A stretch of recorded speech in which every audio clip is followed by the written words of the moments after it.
மாவட்டம் திருப்பாச்சூர் பகுதியில் A+ ரவுடியை பிடிக்க சென்னை ஜாம்பசார் காவல் நிலைய தலைமை காவலர் காரில் தொங்கிச் சென்ற வீடியோ வெளியாகி பரபரப்பை ஏற்படுத்தியுள்ளது.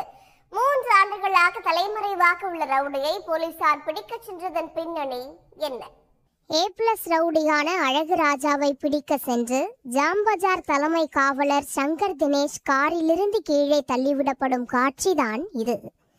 சென்னை மயிலாப்பூர் பகுதியை சேர்ந்த A+ வகை ரவுடியான மயிலை சிவகுமார் மீது கொலை, கொள்ளை, கட்ட பஞ்சாயத்து என 40க்கும் மேற்பட்ட வழக்குகள் இருந்தன.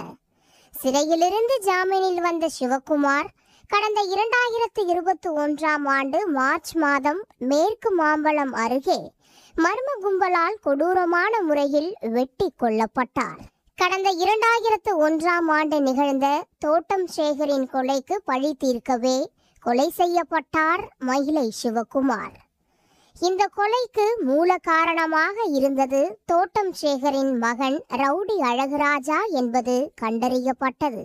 அவர் கூலிப்படை உதவியோடு கொலை செய்தது விசாரணையில் தெரிய வந்தது. மயிலை சிவகுமார் கொலை வழக்கில் கள்ளக்குறிச்சியில் சரணடைந்த அழகுராஜா பின்னர் ஜாமீனில் வெளியே வந்து தலைமறைவாகிவிட்டார்.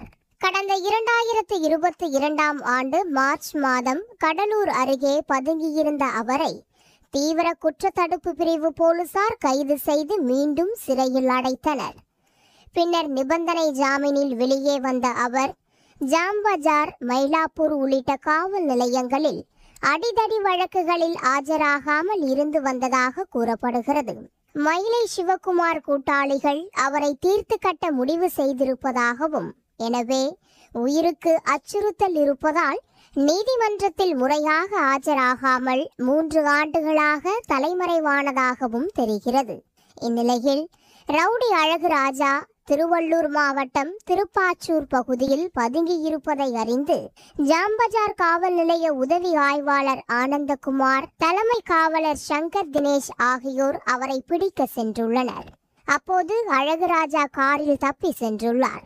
அவரை பிடிப்பதற்காக இருசக்கர வாகனத்தில் சென்ற தலைமை காவலர் சங்கர் தினேஷ் கார் கதவை இறுக பிடித்துள்ளார்.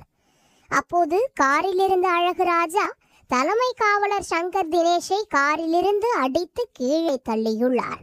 தலைமை காவலர் சங்கர் தினேஷ் ஹெல்மெட் அணிந்து இருந்ததால் பலத்த காயம் ஏதும் ஏற்படவில்லை என கூறப்படுகிறது. இருப்பினும் சாலையில் விழுந்ததால் சிராய்ப்பு காயங்கள் ஏற்பட்டு திருவள்ளூர் அரசு மருத்துவமனையில் சிகிச்சை பெற்று வருகிறார். தப்பிச் சென்ற A+ சரித்திர பதிவேடு குற்றவாளி அழகுராஜாவை போலீசார் தேடி வருகின்றனர்.